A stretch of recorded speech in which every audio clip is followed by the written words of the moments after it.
தினம் ஒரு தகவல். எலக்ட்ரோலைட்டுகள் என்றால் என்ன? உடல் இயக்கத்திற்கு எலக்ட்ரோலைட்டுகள் எனப்படும் நீரில் கரையும் sodium, potassium, calcium, magnesium, chloride போன்ற அமிலிகள் அவசியம்.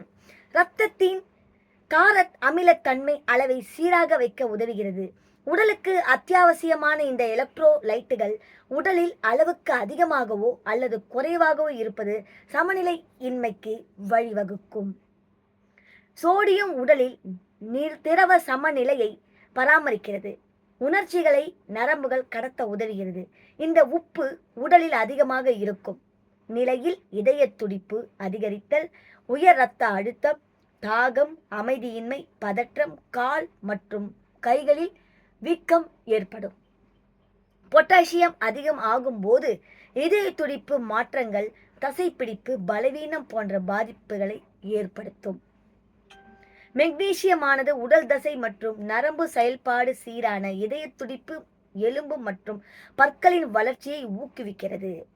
கால்சியமானது தசை சுருக்கம், நரம்பு செயல்பாடு, இரத்தம் உறைதல், எலும்புகள், பற்களை உருவாக்குதல், பராமரித்தல் ஆகியமைக்கு உதவுகிறது.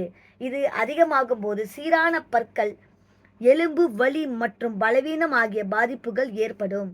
குளோரைடானது உடலில் திரவ சமநிலை மற்றும் இரத்தத்தின் சரியான கார அமிலத்தன்மை பராமரிக்க உதவுகிறது. எலக்ட்ரோலைட்டுகள் இன்றி உடல் சீராக இயங்காது என்பதால் இவற்றை சமநிலையில் வைத்துக் கொள்வது அவசியம்.